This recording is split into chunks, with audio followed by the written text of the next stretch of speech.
The bullet that should have killed Owen Xavier went clean through his left shoulder and out the other side, leaving him with nothing but a scar and a hollow chest where his heart used to beat. That was 4 years ago in the summer of 1875, and he had not felt a single thing since the day he buried his wife and infant son in the hard Texas ground. Now it was May of 1879, and Owen rode into Manassas, Colorado with dust on his boots and emptiness in his soul, looking for work that would keep his hands busy enough to forget. Manassas sat in the San Luis Valley, a high desert town surrounded by mountains that turned purple at sunset. The town was small, maybe 300 souls, most of them Mormon settlers who had arrived in the last few years to farm the valley floor. Owen was not particular about religion or company. He just needed a job, a bed, and enough whiskey to sleep without dreams. He found work at the Patterson Ranch, 5 miles outside town. Old man Patterson needed an extra hand for the spring branding, and Owen knew cattle well enough. The pay was fair, the work was hard, and that suited him fine. He lived in the bunkhouse with 2 other hands, a kid named Jimmy who talked too much, and a silent Mexican named Carlos who kept to himself. Owen preferred Carlos. The days blended together in a haze of rope and leather and dust. Owen worked from dawn until dark, his body moving through the motions while his mind stayed carefully blank. He had learned how to do this, how to be present without really being there at all. It was the only way he could keep going. On Sundays, most of the hands went into town. Jimmy always tried to get Owen to come along, but Owen usually refused. He did not like crowds, did not like the way people looked at him like they could see straight through to the empty place inside. But on the 3rd Sunday in May, Carlos was heading in to send money to his family in New Mexico, and he asked Owen to ride with him. There was something in the way Carlos asked, quiet and without expectation, that made Owen say yes. They rode into town together in the late morning. The sun was already hot, beating down on the valley with the kind of intensity that made the air shimmer. Carlos went to the post office, and Owen found himself standing in the middle of the dusty main street with nothing to do and nowhere to be. That was when he heard it. The voice came from the small church at the end of the street, a simple wooden building with a cross on top. It was a woman's voice, high and clear and pure as water from a mountain spring. She was singing a hymn, though Owen did not recognize the melody at first. The words drifted out through the open door, carried on the warm breeze. Come thou fount of every blessing, tune my heart to sing thy grace. Owen's feet moved before his mind caught up. He walked toward that voice like a man drawn by an invisible thread, his boots hitting the wooden planks of the boardwalk in a steady rhythm. He stopped just outside the church door, not quite willing to go in but unable to walk away. Streams of mercy never ceasing, call for songs of loudest praise. The voice soared and dipped, full of feeling and faith and something else Owen could not name.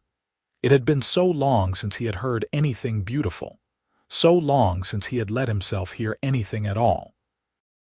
He stood there in the doorway, the sun hot on his back, and listened. Inside the church, he could see her now. She stood at the front near the simple altar, her back to the door. She wore a pale blue dress and her hair was dark brown, pinned up in a simple style. She was alone in the church, practicing perhaps, or just singing for the joy of it. Here I raise my Ebenezer, hither by thy help I come, and I hope by thy good pleasure safely to arrive at home. Something cracked inside Owen's chest. It was a physical sensation, like ice breaking on a frozen river. His breath caught and his vision blurred. He raised a hand to his face and found wetness there. Tears. He was crying.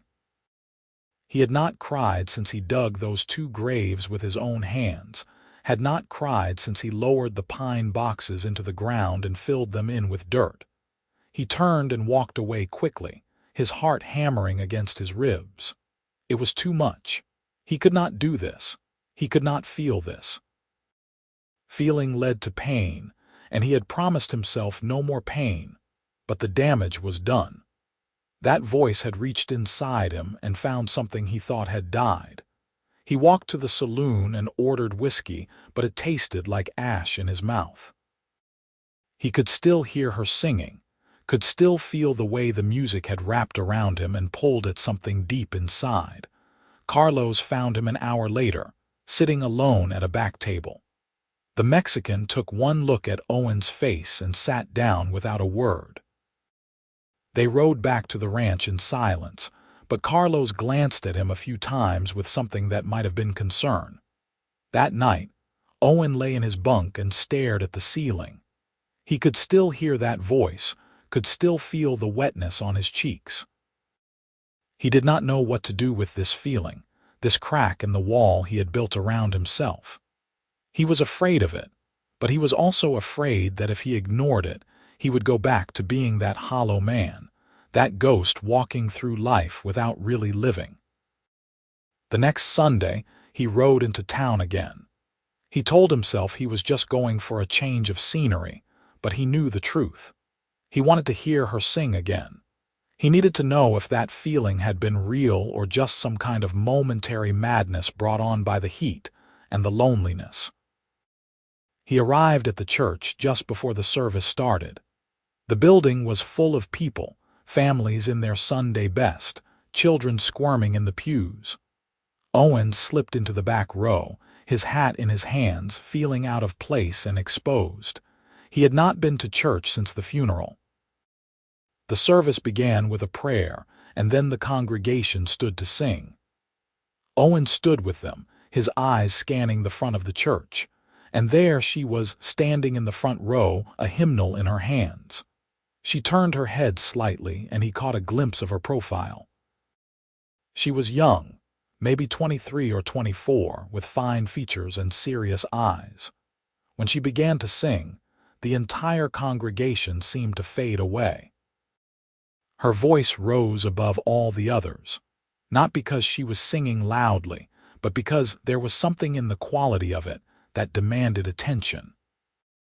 It was the same pure, clear sound he had heard the week before, but now it was joined by dozens of other voices, and somehow that made it even more powerful. Owen did not know the words to the hymn. He had forgotten most of what he knew about faith and God and grace. But he listened, and he felt that crack in his chest widen just a little more. After the service, people milled around outside the church, talking and laughing. Owen stood off to the side, uncertain what to do. He watched as the young woman came out, surrounded by several other women. They were chatting with her, and she was smiling, but there was something reserved about her manner, something that suggested she was not entirely comfortable with the attention. "You are looking at Lydia Vaughn." Owen turned to find an older woman standing beside him. She was perhaps 50, with gray hair and kind eyes. She smiled at him knowingly. "She is our best singer," the woman continued. "Came to town 6 months ago from Wyoming. Her father was a minister up there, but he passed last year. She came here to live with her aunt and uncle, the Morrisons. They have the farm on the east side of the valley." Owen nodded, not sure what to say. The woman patted his arm. "You should introduce yourself. She is a good girl, a bit lonely, I think. Most of the young men in town are too intimidated by her to talk to her." "I am not looking for anything like that," Owen said, his voice rough from disuse. The woman smiled again. "Maybe not, but you are here, and you were listening to her sing like it was the only sound in the world. That means something." She walked away before Owen could respond, leaving him standing there with his thoughts churning. He looked back at Lydia Vaughn, at the way she held herself, at the gentle curve of her smile as she talked to the other women. He wanted to walk over there, wanted to hear her voice when she was not singing, but his feet would not move. He rode back to the ranch that afternoon with Carlos, and the Mexican finally broke his usual silence. "You went to church," Carlos said. "It was not a question." "I did." "You are not a church man." "No." Carlos was quiet for a moment. "There is a woman." Owen did not answer, but Carlos nodded as if he had.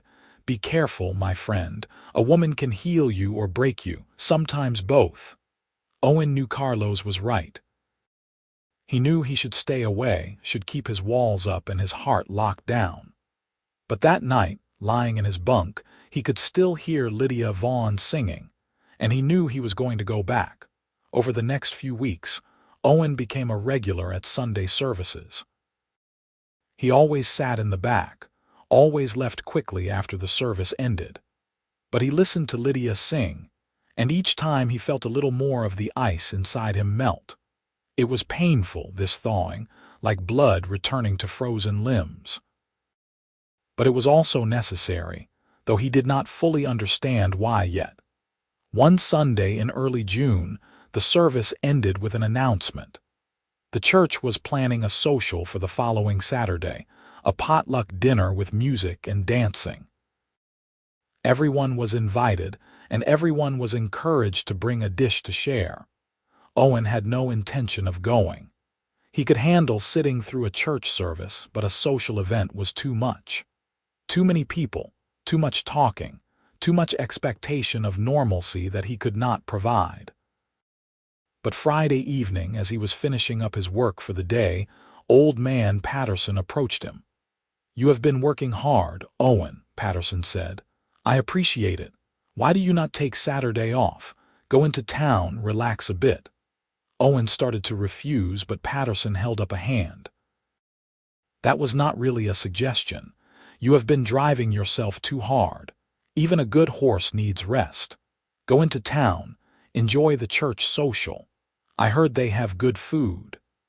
So Saturday afternoon found Owen cleaned up and riding toward Manassas with a sense of inevitability. He had borrowed a clean shirt from Jimmy, who was delighted that Owen was finally socializing. Carlos had just shaken his head and told him to be brave. The social was held in the churchyard, with tables set up under the cottonwood trees. There were at least 100 people there, maybe more. Children ran around playing games while adults talked and laughed. The smell of fried chicken and fresh bread filled the air. Owen stood at the edge of it all, feeling like an intruder. He was about to turn around and leave when he saw her. Lydia Vaughn stood by one of the tables, arranging plates and utensils. She wore a yellow dress that made her dark hair seem even darker. She was concentrating on her task, a small frown of focus on her face. Before he could talk himself out of it, Owen walked over to her. "Miss Vaughn," he said, and his voice came out rougher than he intended. She looked up, startled. Up close, he could see that her eyes were green, a deep forest green that reminded him of pine trees in shadow. "Yes," she said, and her speaking voice was just as lovely as her singing voice, warm and gentle. "I wanted to tell you," Owen said, and then stopped, not sure how to continue. "You're singing. It is very beautiful." She blushed, a soft pink color rising in her cheeks. "Thank you. That is very kind of you to say." "I am Owen Xavier," he said, extending his hand. "I work at the Patterson Ranch." She took his hand, and her grip was firm despite the delicacy of her fingers. "Lydia Vaughn. I live with my aunt and uncle, the Morrisons." They stood there for a moment, still holding hands, and Owen realized he did not want to let go. But he did, because it was the proper thing to do. "I have seen you at services," Lydia said. "You always sit in the back." "I do." "Are you new to the area?" "I have been here about a month." "I came from Texas." Something flickered in her eyes, a question perhaps, but she did not ask it. Instead, she smiled. "Would you like some lemonade? It is quite good." They stood together by the lemonade table, and Owen found himself talking in a way he had not talked in years. Lydia asked gentle questions. never prying, and he answered them. He told her about the ranch, about the work, about the valley and the mountains. He did not tell her about Texas, about the hollow place in his chest, about the wife and son he had lost. But somehow he sensed she knew anyway, or at least knew that there was pain in his past. In turn, she told him about Wyoming, about growing up in a minister's household, about her father's death and her decision to come to Colorado. She spoke matter-of-factly about loss, but Owen could hear the grief underneath her words. They were both carrying weight, he realized, both trying to figure out how to keep moving forward. As the evening wore on, someone brought out a fiddle and someone else a guitar. Music started up and people began to dance. Owen had not danced in 4 years. He had not wanted to. But when Lydia looked at him with those green eyes and said, "Do you dance, Mr. Xavier?" he found himself saying yes. He was rusty and she was graceful, and together they moved through a simple reel. Other couples swirled around them, but Owen was only aware of Lydia, of her hand in his, of the way she smiled up at him when he managed the steps correctly. When the dance ended, they were both a little breathless. Lydia laughed, a sound like bells, and Owen felt something he had not felt in so long he almost did not recognize it. Happiness. Pure, simple happiness. They danced 2 more times, and then Owen walked her back to her aunt and uncle. The Morrisons were a pleasant couple in their 50s, and they looked at Owen with the kind of speculative interest that suggested they had heard about him. "Mr. Xavier has been telling me about the ranch," Lydia said to her aunt. "It sounds like hard work." "Good, honest work," Owen said. "I like it. You should come to dinner sometime," Mrs. Morrison said, and Owen could see Lydia's eyes widen slightly. "We would love to have you.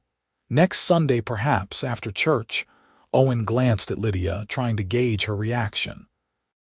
She looked back at him steadily, and there was something in her expression that might have been hope. "I would like that," Owen said. "Thank you." He rode back to the ranch that night under a sky full of stars, and for the first time in 4 years he felt something other than emptiness. It scared him and thrilled him in equal measure. The next Sunday, Owen sat through the service with his eyes on Lydia. She sang a solo this time, a hymn called "It Is Well With My Soul." Her voice filled the small church, and Owen listened to the words with his whole being. "When peace like a river attendeth my way, when sorrows like sea billows roll, whatever my lot, thou hast taught me to say, it is well with my soul." He thought about his lot, about the sorrows that had rolled through his life like waves. He thought about his wife, Mary, and their baby boy, Thomas. They had died of fever within days of each other, and Owen had been helpless to stop it. He had raged and prayed and bargained with God, but in the end, they had died anyway, and Owen had been left alone. For a long time, he had believed that God had abandoned him, or worse, that God had taken his family as some kind of punishment. He had stopped believing in grace, in mercy, in anything good. He had simply existed, moving through the world like a shadow. But now, listening to Lydia sing, he wondered if maybe he had been wrong. Maybe God had not abandoned him. Maybe God had just been waiting for the right moment, the right person, the right voice to break through the walls Owen had built. "It is well with my soul," Lydia sang, her voice pure and strong. It is well with my soul." Owen's eyes went wet again, and this time he did not try to hide it. He let the tears fall, let the grief and the pain and the hope wash over him. The man sitting next to him, a farmer named Hutchins, glanced over and handed him a handkerchief without a word. After the service, Owen waited outside for Lydia. When she emerged with her aunt and uncle, she saw him and smiled. It was a real smile, bright and genuine, and it made his heart ache in the best possible way. "Mr. Xavier," she said, "are you ready for dinner?" "I am, Miss Vaughn." The Morrison farm was a pleasant place, with fields of hay and a small orchard. The house was simple but well kept, with curtains in the windows and flowers in the yard. They ate dinner at a large wooden table, and Mrs. Morrison served roasted chicken with potatoes and carrots and fresh bread. Over the meal, Owen found himself relaxing in a way he had not done in a stranger's home since before Mary died. Mr. Morrison asked him about ranching, and Owen talked about cattle and horses and the challenges of working in the high desert. Mrs. Morrison asked about his family, and Owen told her the truth, that his parents had passed and he had no siblings. He did not mention Mary and Thomas. Not yet. After dinner, Lydia suggested they take a walk.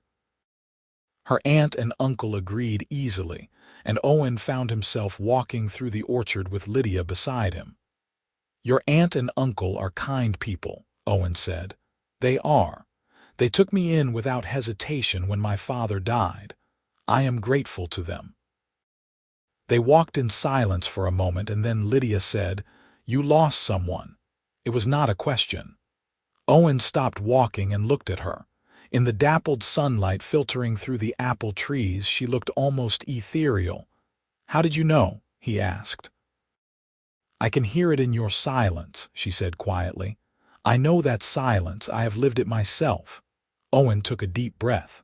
"My wife and son, 4 years ago, fever took them both." Lydia reached out and touched his arm, a gesture of comfort and understanding. "I am so sorry." "I thought I would never feel anything again," Owen said, the words tumbling out before he could stop them.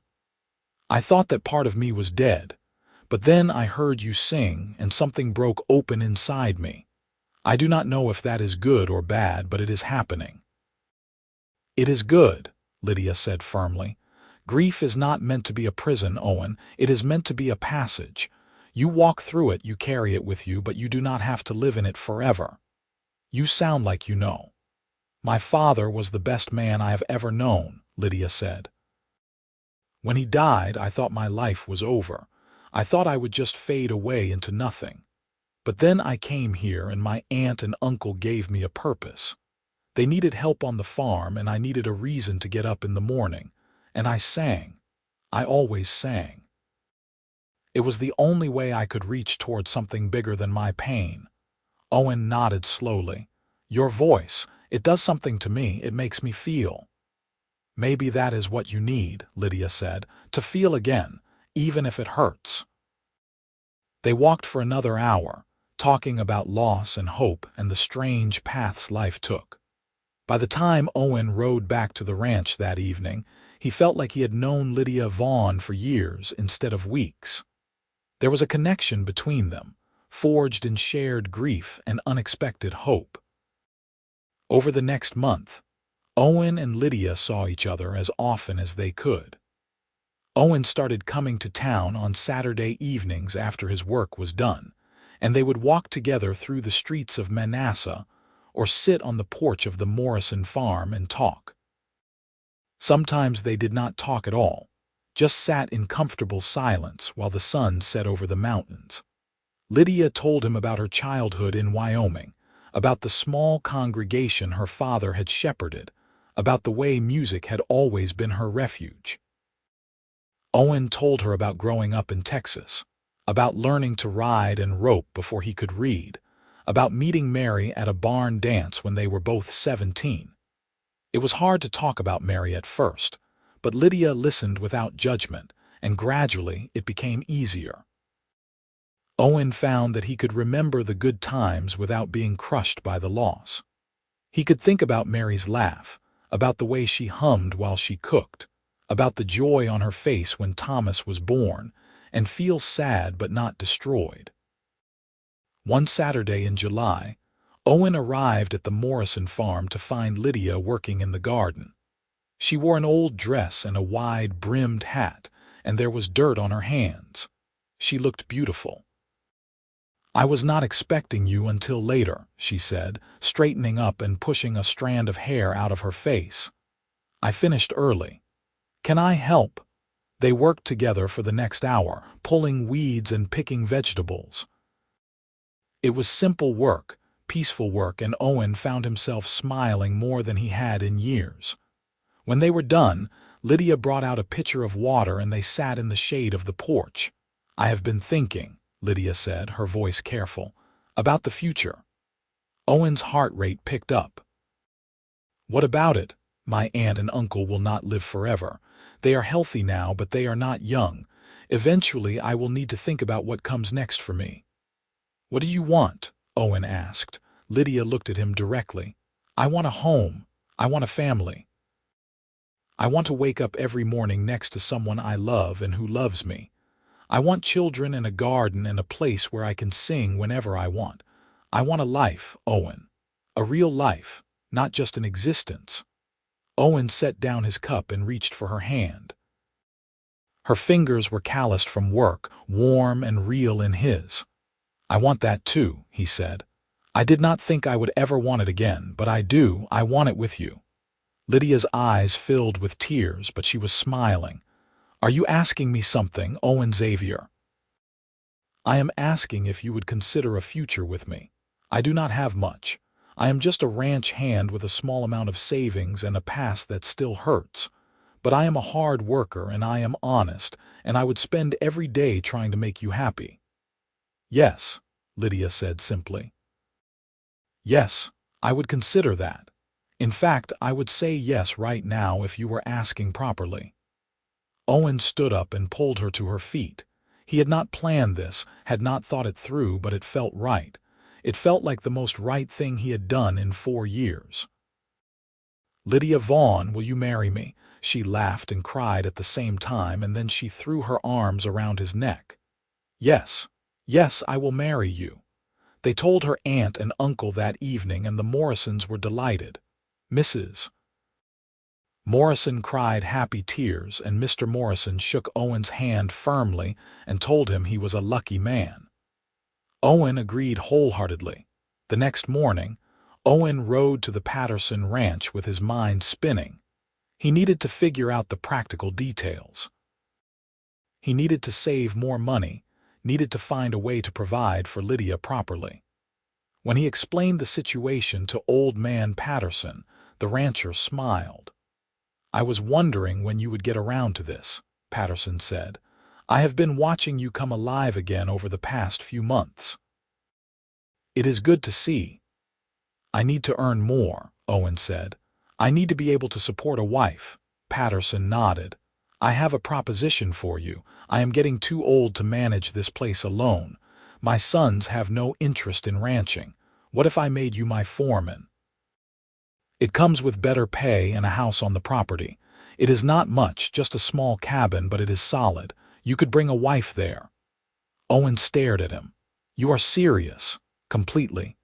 You are the best hand I have had in years. You are reliable, you know the work, and the men respect you. The job is yours if you want it." "I want it," Owen said immediately. "Thank you, sir. You do not know what this means." "I think I do," Patterson said. "Now get back to work. We have cattle to move." Owen threw himself into his new responsibilities with vigor. As foreman, he was in charge of the other hands, planning the work, and making sure everything ran smoothly. It was more responsibility than he had had in years, and he relished it. The cabin Patterson had mentioned needed some work, and Owen spent his evenings and Sundays fixing it up. Carlos and Jimmy helped, and slowly the little house became something worthy of bringing Lydia to. They set the wedding for the first Saturday in September. That gave them 2 months to prepare, and Lydia threw herself into getting ready. She sewed a new dress with her aunt's help, and Owen bought a new suit from the general store. It felt strange to be planning a wedding again, to be thinking about a future that involved more than just getting through the day. But it felt good too. The night before the wedding, Owen stood outside the cabin and looked up at the stars. He thought about Mary and Thomas, about the life he had lost. He would always love them, would always carry them with him. But he was ready now to open his heart again, to let Lydia in, to build something new. "I hope you understand," he said to the night sky, to wherever Mary might be. "I hope you know that this does not mean I loved you any less." The wind rustled through the grass, and Owen chose to believe it was an answer. The wedding took place in the small church where Owen had first heard Lydia sing. The church was packed with people from town and from the surrounding ranches. Lydia wore her new dress, pale ivory with lace at the collar and cuffs. She looked radiant, her dark hair pinned up with small white flowers. Owen wore his new suit and boots he had polished until they shone. The ceremony was simple and beautiful. The minister, a man named Reverend Clayton who had taken over some of the duties after Lydia's father passed, spoke about love and commitment and the grace of second chances. When it came time for the vows, Owen's voice was steady as he promised to love and cherish Lydia for the rest of his life. And then Lydia sang. She had insisted on it, said it would not feel like their wedding if she did not sing. The congregation fell silent as her voice rose, filling the church with a hymn Owen now recognized. "Come thou fount of every blessing, tune my heart to sing thy grace." Owen's eyes went wet, just like they had the first time he heard her. But this time, the tears were not just about pain or grief. They were about joy, about gratitude, about the impossible miracle of finding love twice in one lifetime. When the ceremony ended and they were pronounced husband and wife, Owen kissed Lydia gently, mindful of all the people watching. But her eyes promised more for later, and he felt his heart race with anticipation. The reception was held in the churchyard again, with tables laden with food and a fiddle band playing cheerful music. Owen and Lydia danced the first dance together, and then they danced with everyone else. Owen danced with Mrs. Morrison and with several other ladies from town. Lydia danced with her uncle and with Carlos and even with Jimmy, who was so excited he kept stepping on her toes.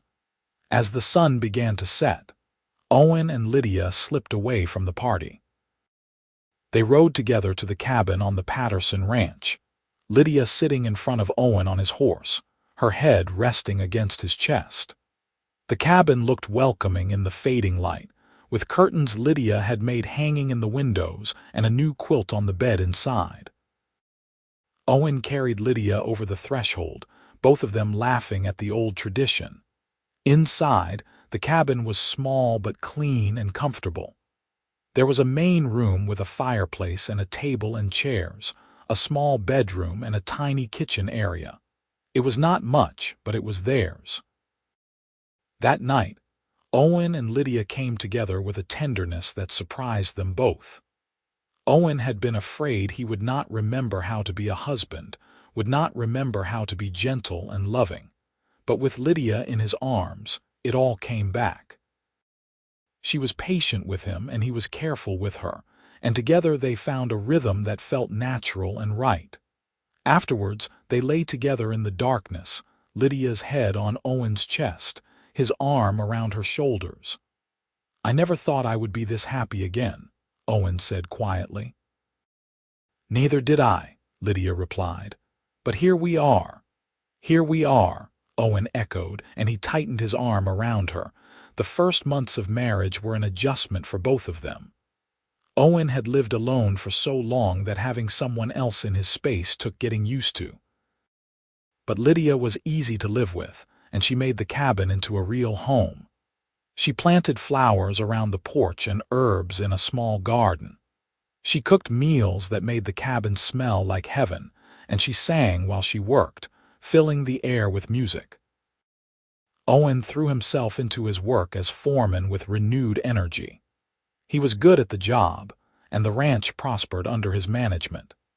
Patterson was pleased, and he began to talk about eventually selling the ranch to Owen, though that was still years in the future. In the evenings, Owen and Lydia would sit on the porch and watch the sun set over the mountains. Sometimes they talked, and sometimes they just sat in comfortable silence. On Sundays, they went to church together and Lydia sang, and Owen listened with his heart full. Winter came to the valley in November, bringing snow and cold winds. The cabin was snug and warm, and Owen made sure they had plenty of firewood stocked. On the coldest nights, they would huddle together under the quilts, and Lydia would tell stories from her childhood or sing softly until they both fell asleep. In February, Lydia told Owen she was expecting a baby. She said it quietly over breakfast one morning, her green eyes watching his face carefully. Owen felt a moment of panic, a flash of memory of Mary pregnant with Thomas, of the joy that had turned to tragedy. But then he looked at Lydia, at her hopeful expression, and he pushed the fear away. "That is wonderful," he said, and he meant it. "We are going to have a family." Lydia smiled, relief evident on her face. "I was worried you might be scared." "I am scared," Owen admitted, "but I am also happy. We cannot let fear stop us from living, Lydia. You taught me that." As Lydia's belly grew, Owen found himself becoming protective in a way he had not been since Texas. He made sure she did not work too hard, brought home anything she mentioned wanting, and talked to the baby every night before they went to sleep. Lydia teased him about it, but he could see she was touched. In May, with the valley turning green and the wildflowers blooming, Lydia went into labor.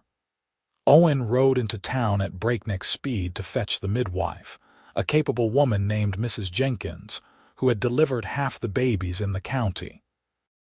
Then he paced outside the bedroom while Lydia labored inside, Mrs. Morrison and Mrs. Jenkins attending her.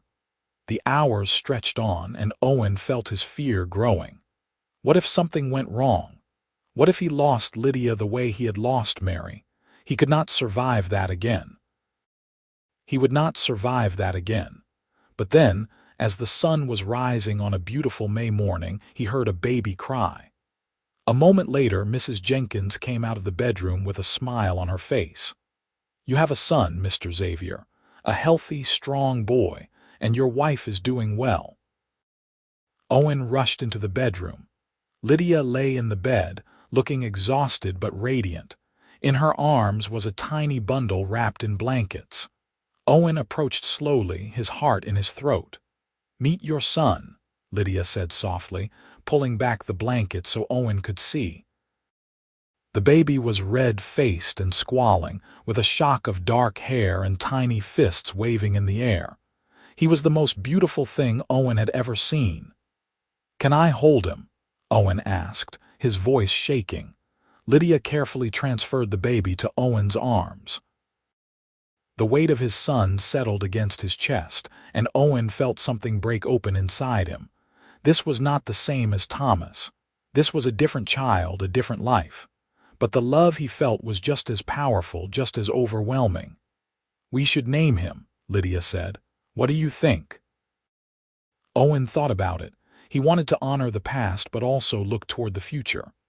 "What about Samuel? It means heard by God. I feel like God heard us, Lydia. He gave us another chance."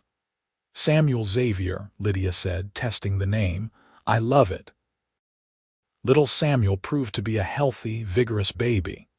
He ate well and grew quickly, and he had a pair of lungs that could wake the dead. Owen loved him with a fierceness that sometimes scared him. He would stand over the cradle at night, watching Samuel sleep, marveling at the tiny miracle of him. Lydia took to motherhood naturally. She sang to Samuel constantly, lullabies and hymns and silly songs she made up on the spot. Owen would come home from work to find her dancing around the cabin with Samuel in her arms, both of them laughing.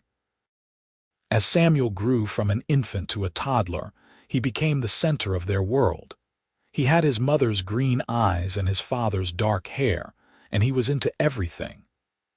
Owen built him a small wooden horse to ride, and Samuel would gallop around the yard for hours, making horse noises.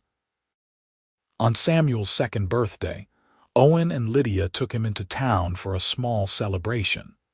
The Morrisons were there, along with Carlos and Jimmy, and several other friends they had made. Samuel was delighted with all the attention, and he sang along tunelessly when everyone sang, "Happy Birthday." That night after Samuel was asleep, Owen and Lydia sat on the porch together. It was a warm summer evening and the sky was full of stars. "I have been thinking," Lydia said, "about having another baby." Owen looked at her in surprise. "You want another one?" "I do. I do not want Samuel to be an only child, and I love being a mother. I love our family." Owen pulled her close. "Then let us have another one, as many as you want." Lydia laughed. "Let us start with one more and see how we feel after that." Their second child, a daughter they named Rose, was born in the spring of 1882. She had her mother's dark hair and her father's nose, and from the moment she was born, she had Samuel wrapped around her tiny finger. The little boy was fascinated by his baby sister, and he would sit by her cradle for hours, talking to her and singing the songs his mother had taught him. With two children, the cabin felt smaller, and Owen started thinking about building a larger house. He talked to Patterson about it, and the old rancher surprised him with an offer. "I am getting older, Owen," Patterson said. "My health is not what it used to be. I want to retire, go live with my daughter in Denver. I want to sell you the ranch." Owen stared at him. "I cannot afford to buy the whole ranch." "I will sell it to you on terms," Patterson said. "You pay me what you can when you can. I trust you, Owen. You have made this place successful. It should be yours." It took some negotiating, but eventually they worked out an arrangement that Owen could manage. Over the next year, Owen became the owner of the Patterson Ranch, all 5,000 acres of it. It was more responsibility than he had ever imagined having, but he was ready for it. With ownership came the ability to make changes. Owen hired more hands and expanded the herd. He built a new house, larger and more comfortable, with room for their growing family. Lydia had a say in every detail, and the result was a home that was both practical and beautiful. They moved into the new house in the fall of 1883. Samuel was 4 and Rose was 1, and both children were delighted with the extra space. Lydia had a real kitchen now, with a good stove and plenty of counter space. There was a parlor with a piano Owen had bought her as a surprise, and she cried when she saw it. "I have not played since I left Wyoming," she said, running her fingers over the keys. "Then it is time to start again," Owen said. That evening, Lydia played and sang while Owen held Rose and Samuel sat on the floor, listening. The music filled the house, making it feel complete. This was what Owen had never thought he would have again. A home, a family, a life filled with love and music and hope. Over the next few years, the ranch prospered. Owen proved to be a good businessman as well as a good rancher. He was fair with his hands, paid them well, and treated them with respect. In return, they worked hard and stayed loyal. Carlos remained his right-hand man, and Jimmy grew into a capable hand, though he still talked too much. Lydia became known throughout the valley not just for her singing but for her kindness. She was always ready to help a neighbor, whether that meant bringing food to a sick family or taking in someone's children while they dealt with a crisis. The house was often full of people, and Lydia thrived on it. In 1885, they had another child, a son they named Daniel. He was a quiet baby, content to observe the world around him with serious dark eyes. Samuel, now 6, took his role as big brother seriously, helping his mother with both Rose and Daniel. The children grew up surrounded by love and music. Lydia taught them all to sing, and on Sunday evenings, the family would gather in the parlor for a concert. Samuel had a good voice, though not as fine as his mother's. Rose loved to dance, and she would twirl around the room while the others sang. Daniel was still too young to do much besides babble along, but he clearly loved the music. Owen watched his family with a sense of wonder that never quite faded. Sometimes, in the middle of an ordinary moment, making breakfast or mending a fence or reading a bedtime story, he would be struck by the sheer improbability of his happiness. He had been so lost, so broken, and somehow he had found his way back to life. One Sunday morning in the fall of 1886, the family went to church as usual. Lydia sang a solo, and her voice was as beautiful as ever. Afterward, as they were leaving, Reverend Clayton approached them. "Lydia, I have a favor to ask," he said.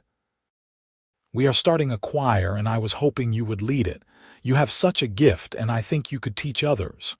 Lydia looked at Owen, a question in her eyes. He nodded encouragingly. "I would love to," Lydia said. "When do we start?" The choir became a big part of their lives. Lydia held practices twice a week, and slowly a group of singers came together. They were not all naturally talented, but under Lydia's patient instruction, they improved. Owen loved watching her work with the choir, loved seeing how much joy it brought her.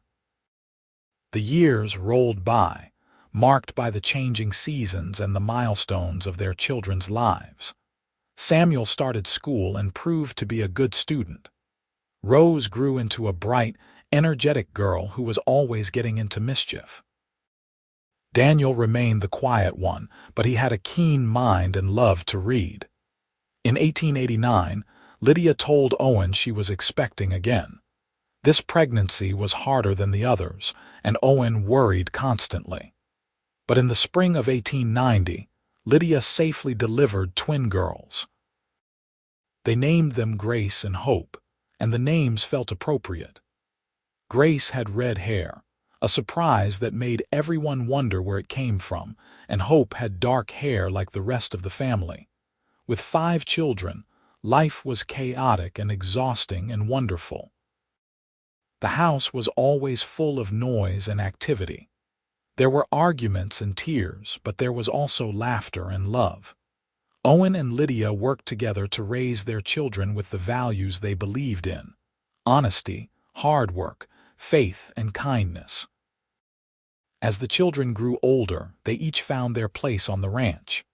Samuel, now 13, worked alongside Owen, learning the business of ranching. He was a natural with horses and had a good head for numbers. Rose, 11, helped her mother in the house and with the younger children.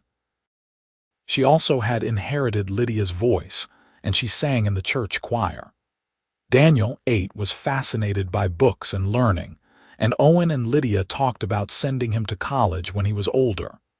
The twins, now 3, were still young but already showing distinct personalities. Grace was bold and adventurous, while Hope was gentler and more thoughtful. One evening in the summer of 1893, Owen sat on the porch with Lydia after the children were in bed. They had been married for almost 11 years, and Owen still felt a rush of gratitude every time he looked at her. "Do you ever think about that first day?" he asked. "When I heard you singing in the church," Lydia smiled. "I think about it often. I did not know anyone was listening. I was just singing for myself, for God, and then you appeared." "I had not felt anything in so long," Owen said. "I had forgotten what it was like to really feel, but your voice reached something inside me that I thought was dead." "I am glad," Lydia said softly. "I am glad I could be that for you. You have been everything to me, Owen. You gave me a home, a family, a life. You let me sing." Owen took her hand. "You gave me life, Lydia. I was just existing before you. You taught me that it was okay to feel again, to love again. You saved me." They sat in comfortable silence, watching the stars come out one by one. In the distance, they could hear a coyote howling, and from the barn, a horse nickered softly. It was a peaceful sound, a homecoming sound. Over the next years, Owen and Lydia watched their children grow into young adults. Samuel became Owen's full partner in running the ranch, taking on more and more responsibility. At 19, he was already a respected rancher in his own right. Rose, 17, was being courted by a young man from town, the son of the general store owner. Owen liked the boy, though he was not quite ready to think about his daughter getting married. Daniel, 14, surprised them all by announcing he wanted to study medicine. He had been helping the local doctor and had discovered a passion for healing. Owen and Lydia decided to send him to school in Denver, a decision that was hard but right. Grace and Hope, now 9, were inseparable, though they were as different as night and day. Grace wanted to learn to rope and ride like her brothers, while Hope loved to help in the kitchen and garden. In 1896, Rose married her young man, Thomas Fletcher, in the same church where Owen and Lydia had married. It was a beautiful ceremony, and Rose sang a duet with her mother that left everyone in tears. Owen walked his daughter down the aisle with a heavy heart, but he could see how happy she was, and that made it bearable. Samuel, at 21, had fallen in love with a neighboring rancher's daughter, a spirited girl named Catherine. They planned to marry in the spring, and Samuel wanted to build a house on the ranch for them. Owen was pleased that his son wanted to stay and continue the family business. Life settled into a new rhythm. Owen was now 43, and Lydia was 40. They were not old, but they were not young either. Owen's hair was starting to gray at the temples, and Lydia had a few fine lines around her eyes. But they were both healthy and strong, and they were still deeply in love. One Sunday morning in the fall of 1897, Lydia stood up in church to sing a solo. It was the same hymn she had sung all those years ago, the one that had first broken through Owen's defenses. Come thou fount of every blessing, tune my heart to sing thy grace. Owen sat in the pew, his children around him, and listened to his wife sing. Her voice was as beautiful as ever, maybe even more beautiful because of all the years and experiences that had shaped it. He thought about the journey they had taken together, from that first meeting to this moment. All the joy and sorrow, all the triumphs and challenges, all the ordinary moments that had added up to a life. His eyes went wet, just like they always did when Lydia sang. But these were tears of gratitude, of love, of pure contentment. He had been given a second chance at happiness, and he had not wasted it. After the service, the family gathered for Sunday dinner at the ranch house. The table was crowded with children and grandchildren, because Rose and Thomas had brought their baby daughter, Emma, the first grandchild. The house was full of noise and laughter, and Lydia moved through it all with a smile on her face, making sure everyone had enough to eat. Owen stood in the doorway, watching his family, and felt a profound sense of peace. This was what he had been meant to find. Not a replacement for what he had lost, but something new, something different, something equally precious. That evening, after everyone had gone home or to bed, Owen and Lydia sat on the porch together, just like they had so many times before. The air was cool with the promise of fall, and the stars were bright overhead. "I was thinking today," Lydia said, "about the first time you told me you loved me." Owen smiled. "We were sitting right here. You had just finished singing the twins to sleep. You looked at me and said, 'I love you, Lydia Vaughn, Xavier,' just like that, simple and straightforward." "That is because it was simple," Owen said. "Loving you is the easiest thing I have ever done." Lydia leaned her head on his shoulder. "I love you too. I have loved you since that first day, when you came to me after the church social and told me my singing was beautiful.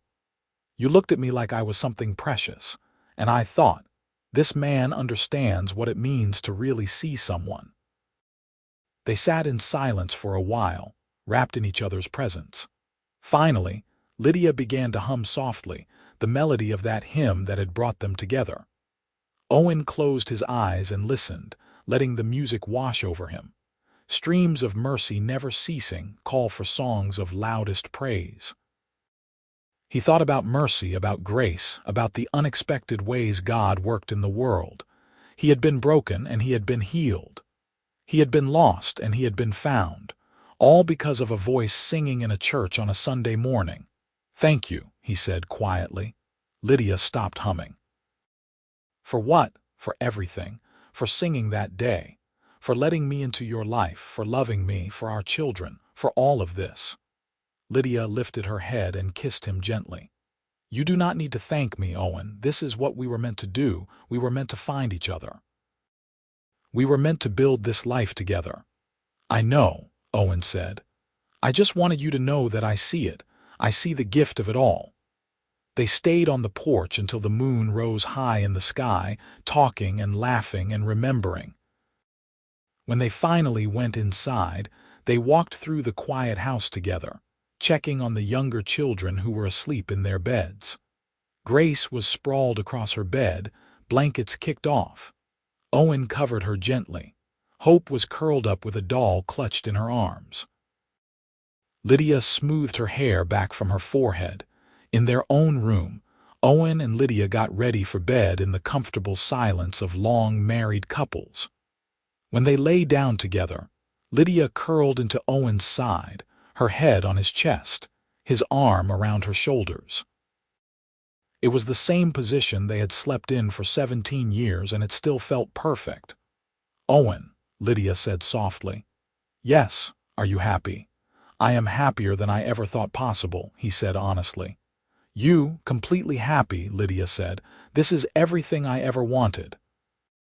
They fell asleep like that, wrapped in each other's arms, with the sound of the wind rustling through the trees outside their window. The years continued to pass, each one bringing new joys and challenges. Samuel married Catherine and they had 2 children, boys they named William and James. They lived in the house Samuel had built on the ranch, and Samuel took over more of the daily operations, allowing Owen to step back a bit. Rose and Thomas had 3 more children, 2 boys and another girl. They lived in town where Thomas ran the general store, and the children came to visit the ranch often, riding horses and helping with chores. Daniel finished medical school and returned to Colorado, setting up a practice in a town about 20 miles from Manassas.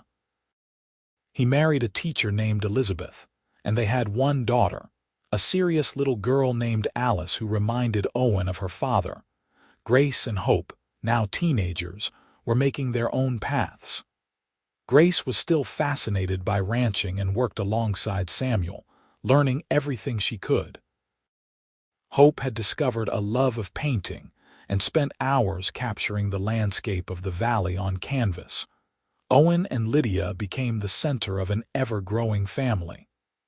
Their house was always full of children and grandchildren, and Lydia loved every minute of it. She still sang in the church choir, though she had passed the leadership to someone younger. Her voice was not quite as strong as it had been, but it was still beautiful, still capable of moving people to tears. Owen, now in his 50s, had slowed down a bit. His joints ached on cold mornings, and he tired more easily than he used to. But he was still active, still involved in the ranch, still in love with his wife. One summer evening in 1905, the whole family gathered at the ranch for a celebration. It was Owen and Lydia's 23rd wedding anniversary, and their children had organized a party. There were 36 people there, maybe more, all of them connected to Owen and Lydia by blood or friendship. Tables were set up in the yard, laden with food. Children ran around playing games while adults talked and laughed. As the sun began to set, someone called for music. Instruments appeared, a fiddle and a guitar and a harmonica, and soon music filled the air. And then Lydia sang. She stood in the middle of the yard, surrounded by her family, and she sang the hymn that had started it all. "Come thou fount of every blessing, tune my heart to sing thy grace." Everyone fell silent, listening. Owen watched her from across the yard, his heart full to bursting. She was 51 years old now, and to him, She was more beautiful than ever. Her hair was streaked with gray and there were lines on her face, but her eyes were still that same forest green, and her voice was still pure and true. Streams of mercy never ceasing, call for songs of loudest praise. Owen's eyes went wet just like they always did. Samuel, standing beside him, put a hand on his shoulder. "She still has that effect on you," Samuel said quietly. "Always will," Owen replied. When Lydia finished singing, there was a moment of profound silence, and then everyone erupted in applause. Lydia laughed and bowed, and then she made her way through the crowd to Owen. He took her hand and pulled her close. "Still the most beautiful sound I have ever heard," he said. "You are biased," Lydia said, but she was smiling. "Completely," Owen agreed. "And I would not have it any other way." That night, after everyone had gone home and the house was quiet again, Owen and Lydia sat on the porch. It was their place, the spot where they had shared so many conversations over the years. Owen looked at his wife in the moonlight and felt a wave of love so strong it almost hurt. "What are you thinking?" Lydia asked. "I am thinking about that day in the church," Owen said. "When I heard you singing for the first time, I was so broken, Lydia. I did not think I could ever be whole again, but you sang and something inside me woke up. You gave me back my life." "We gave each other life," Lydia said. "I was lost too, Owen. My father had just died and I felt like I had no purpose. But then you came along and you saw me, really saw me. You loved me for who I was, not for what I could do or what I could give you. You made me feel valued." Owen took both of her hands in his. "I have something I want to say, and I want you to listen." "I am listening. I know that we are getting older. I know that we do not have forever, but I want you to know that every single day I have spent with you has been a gift. Every moment, every laugh, every tear, every challenge we have faced together, it has all been worth it. You are the love of my life, Lydia. You are the reason I wake up in the morning and the reason I go to sleep content at night. I love you more now than I did the day we married, and I will love you until my last breath and beyond." Tears streamed down Lydia's face, but she was smiling. "Owen Xavier, you are going to make me cry." "That is okay," he said. "I cry every time you sing." She laughed through her tears and leaned forward to kiss him. It was a gentle kiss, sweet and full of love. When they pulled apart, Lydia rested her forehead against his. "I love you too," she whispered, "forever and always." They sat on the porch until late into the night, talking and reminiscing and planning for the future. They talked about their grandchildren, about the ranch, about places they wanted to visit. They talked about growing old together, about the life they had built, and the life they still had ahead of them. As the years continued to pass, Owen and Lydia became the beloved patriarch and matriarch of a large and thriving family. Their children and grandchildren looked up to them, sought their advice, and treasured their presence. The ranch continued to prosper under Samuel's management, with Owen as a wise advisor rather than an active participant. Lydia's health remained good, and she continued to sing, though now mostly for her family. Her voice was softer, a bit more fragile, but it was still capable of bringing tears to Owen's eyes. She sang lullabies to her grandchildren and hymns on Sunday mornings, and she filled the house with music every day. Owen's body began to show more signs of age. His hair turned completely gray, and he walked with a slight limp from an old injury. But his mind was sharp, and his love for Lydia never wavered. They were inseparable, rarely spending time apart, content in each other's company. In the spring of 1910, they celebrated their 28th wedding anniversary with another family gathering. There were even more people this time, as their family continued to grow. Owen stood up and made a toast, thanking everyone for coming and thanking God for the blessings of his life. 28 years ago, I married the most incredible woman I have ever known," he said, looking at Lydia. "She took a broken man and helped him become whole again. She gave me a family, a home, and a reason to live. Every day with her has been an adventure, and I look forward to every day we have left."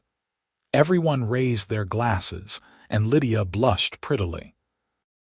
Later, when they were alone, she told him he was getting sentimental in his old age.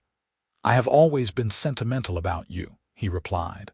"I just did not always show it."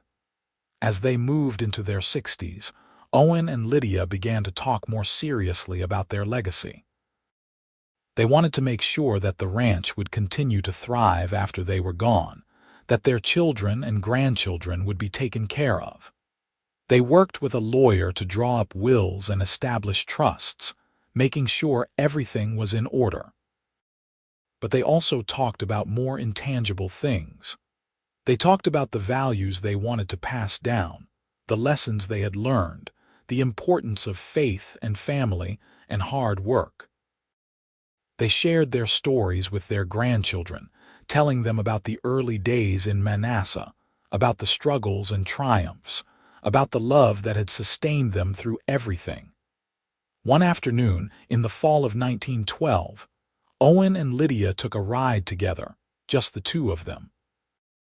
They rode out to a spot on the ranch that had a beautiful view of the valley, a place they had always loved. They dismounted and sat on a fallen log, looking out at the landscape spread before them. "You remember when we first came here?" Lydia asked. "When you were just showing me the ranch?" "I remember," Owen said. "You said it was the most beautiful place you had ever seen." "It still is," Lydia said, "but not because of the view, because of what we built here. This is where we raised our children, where we built our life. This land holds our history." Owen put his arm around her. "I have been thinking about that a lot lately. About legacy, about what we leave behind. What have you concluded?" "That our legacy is not just the ranch or the money or any of that," Owen said. "Our legacy is our family. It is the love we shared and the values we taught. It is the way we lived our lives with faith and integrity and kindness. That is what will last." Lydia nodded. "I agree, and I am proud of what we have done, Owen. I am proud of the life we built together." They sat in silence for a while, wrapped in each other's presence. The sun was warm on their faces, and the air was filled with the scent of sage and wildflowers. It was a perfect moment, and they both knew it. As they rode back to the house, Owen felt a deep sense of contentment. He had lived a full life, a good life. He had known love and loss and love again. He had raised children and built a home and found purpose in hard work and faith. Whatever time he had left, he would spend it with Lydia, cherishing every moment. The seasons continued their eternal cycle. Winter snows gave way to spring flowers, which gave way to summer heat and fall harvests. Owen and Lydia grew older together, their steps slower, their movements more careful. But their love never diminished.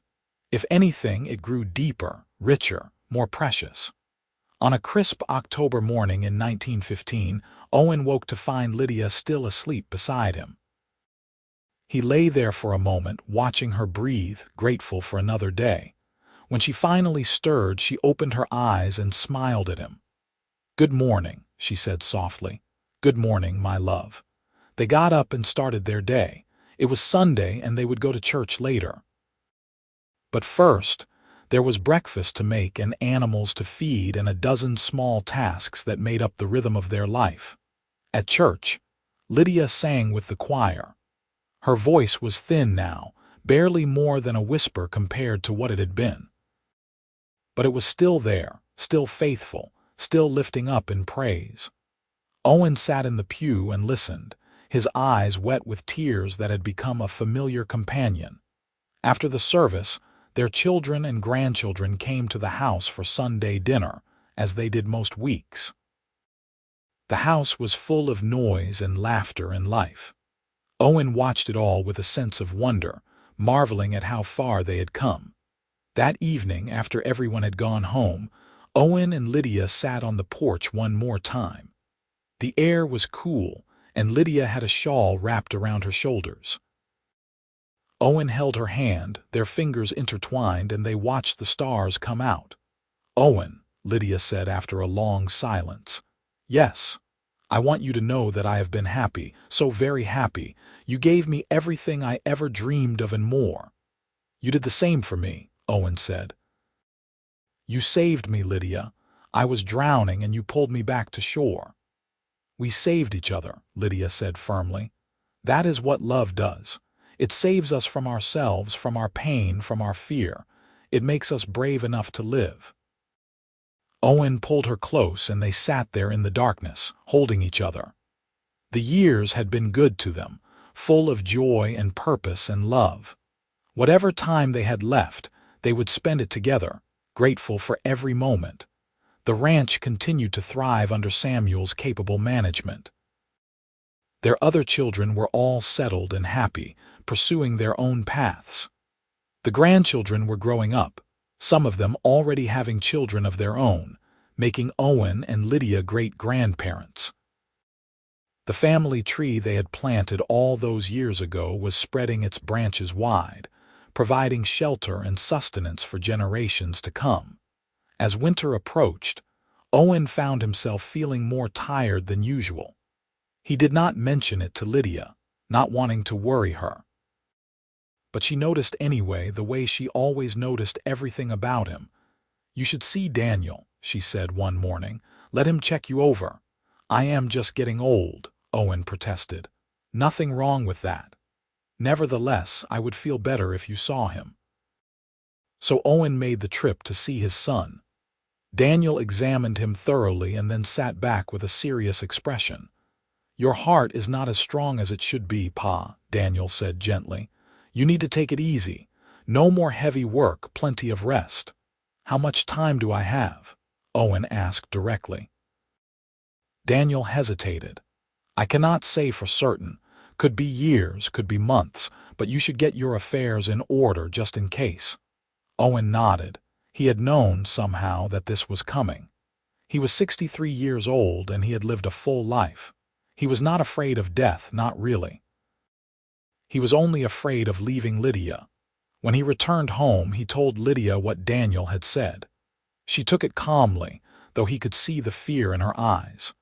"Then we will make the most of whatever time we have," she said firmly. "No regrets, no wasted moments," and that was what they did. They spent their days together, doing simple things. They took short walks around the ranch slowly, taking time to appreciate the beauty around them. They sat by the fire and talked, sharing memories and dreams. They watched their grandchildren play and they welcomed visitors with open arms. And Lydia sang. Every day she sang for Owen. Sometimes it was hymns, sometimes it was old folk songs, sometimes it was lullabies. Her voice was frail now, barely more than a whisper, but to Owen, it was still the most beautiful sound in the world. One evening in late December, as snow fell softly outside, Owen sat in his favorite chair by the fire. Lydia sat nearby, wrapped in a blanket, and she began to sing. It was the hymn, the one that had started everything. "Come thou fount of every blessing, tune my heart to sing thy grace." Owen closed his eyes and listened. He felt peaceful, content. He had lived a good life. He had known love, had raised a family, had built something that would last. He had no regrets. Streams of mercy never ceasing, call for songs of loudest praise. His eyes went wet, the tears sliding down his weathered cheeks, but they were tears of gratitude, of joy, of perfect peace. He opened his eyes and looked at Lydia, and she was looking back at him with all the love in her heart shining in her eyes. "I love you," he said. "I love you too," she replied. "Always and forever." The winter passed, and Owen's health gradually declined. He spent more time in bed, but his mind remained clear, and he was surrounded by family. His children came to visit, bringing grandchildren and great-grandchildren. They told him they loved him. thanked him for everything he had given them, and promised to take care of Lydia. One morning in early March, Owen woke feeling weaker than usual. Lydia was beside him, holding his hand. He looked at her and smiled. "Good morning, my love," he said, his voice barely audible. "Good morning," Lydia said, tears streaming down her face. "How are you feeling?" "Tired," Owen admitted, "but happy, so happy." The family gathered around his bed. Samuel and Catherine, Rose and Thomas, Daniel and Elizabeth, Grace and her husband, Hope and her husband. The room was full of the people he loved most in the world. "I want to tell you all something," Owen said, his voice gaining strength. "I have been so blessed, so incredibly blessed. I got a second chance at life, and I did not waste it. I loved your mother with everything I had, and together we built this family. You are my greatest achievement, all of you. Take care of each other, love each other, and never forget to sing." He looked at Lydia. "Will you sing for me?" "One more time," Lydia nodded, unable to speak. She cleared her throat and began, her voice cracked and thin but still carrying the melody. "Come, thou fount of every blessing, tune my heart to sing thy grace." Owen closed his eyes and smiled. This was how he wanted to go, surrounded by love, listening to Lydia's voice. He had not felt a thing in years after Mary and Thomas died, and then Lydia sang a hymn and his eyes went wet. She had opened his heart again, had taught him to feel, to love, to live. And now, as he prepared to leave this world, it was her voice that would guide him home. Streams of mercy never ceasing, call for songs of loudest praise. He felt himself drifting, the pain fading away. He could still hear Lydia singing, but now there were other voices joining her, a whole choir of angels welcoming him. He thought he heard Mary's voice among them, sweet and forgiving, telling him it was okay, that he had done well. He thought he heard his son Thomas, all grown up now in heaven, telling him he was proud of his father. But mostly he heard Lydia, his beloved Lydia, singing him into eternity. Owen Xavier passed peacefully on March 15, 1916, surrounded by his family, with his wife's voice in his ears and love in his heart. He was 63 years old, and he had lived a full and meaningful life. The funeral was held in the church where he had first heard Lydia sing, where they had married, where they had worshipped together for more than 30 years. Hundreds of people came to pay their respects, testament to the life Owen had lived and the people he had touched. Lydia insisted on singing at the funeral, though her family worried it would be too much for her. But she stood at the front of the church, her children around her for support, and she sang, "Come, thou fount of every blessing, tune my heart to sing thy grace." Her voice was thin and wavering, but it was filled with emotion, with love, with faith. There was not a dry eye in the church. Everyone there knew the story of how Lydia's singing had brought Owen back to life all those years ago. It was fitting that her voice would be the last gift she could give him. After Owen was buried on a hillside overlooking the valley he had loved, Lydia went home to an empty house. Her children wanted her to come stay with one of them, but she refused. "This is my home," she said. "This is where I lived with Owen, where we raised our family. I am not leaving." She lived for another 5 years, surrounded by her children and grandchildren and great-grandchildren. She continued to sing, though now it was mostly for herself, sitting on the porch in the evening and lifting her voice to the stars. She told stories about Owen, keeping his memory alive for the younger generations who had never known him. She missed him every day, but she was not bitter or sad. She had been blessed with 33 years of marriage to a good man, a man who had loved her deeply and faithfully. She had raised 5 children, seen them married and happy. She had been part of a community, had used her gift of music to bring joy to others. She had lived a life of purpose and meaning. On a warm summer evening in June of 1921, Lydia sat on the porch and watched the sunset. She was 72 years old, and she was tired. But she was also at peace. She had lived the life she wanted, had loved and been loved in return. She began to sing softly the hymn that had defined her life. Come thou fount of every blessing, tune my heart to sing thy grace. Streams of mercy never ceasing call for songs of loudest praise. As she sang, she felt a presence beside her. She turned and saw Owen, young and whole and smiling. He reached out his hand. Are you ready? He asked. I am, Lydia said. I have been ready for a long time. It is beautiful where I am, Owen said, and there is music, so much music. Then let us go, Lydia said, taking his hand. She closed her eyes, still singing, and her voice faded away into silence. The next morning, Samuel found her on the porch, a peaceful smile on her face. She had passed quietly in the night, gone to join Owen in eternity. They buried Lydia next to Owen on the hillside. The whole valley came to pay their respects, and the choir sang hymns, Lydia's favorite songs echoing across the valley one last time. The ranch continued to prosper, passed down through the generations.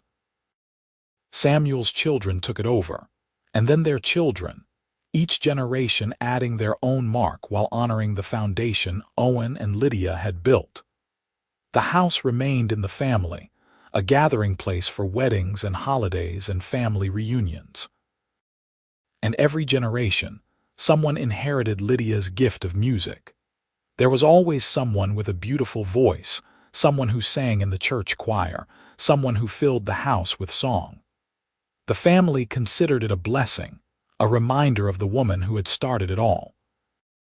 Years turned into decades, and the story of Owen and Lydia became family legend. Grandchildren told it to their grandchildren, keeping the memory alive. It was the story of a cowboy who had lost everything and found himself again. The story of a woman whose voice could heal a broken heart.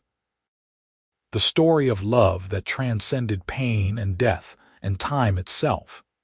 It was the story of a man who had not felt a thing in years, until a woman sang a hymn and his eyes went wet. And in that moment, in that church in a small Colorado town, two broken souls had found each other and built a life that would echo through generations. It was a love story for the ages, proof that even in the darkest times, there is always hope. That even when you think your heart is dead, the right voice, the right person, the right moment can bring it back to life. That love is always worth the risk, always worth the pain, because in the end, love is what makes us human. Love is what gives life meaning. And somewhere, in that place beyond this world, Owen and Lydia danced together under stars that never fade, her voice singing endless hymns of praise and gratitude, his eyes wet with tears of perfect joy. Together forever, just as they promised all those years ago on a porch in Colorado, under a sky full of stars and dreams come true.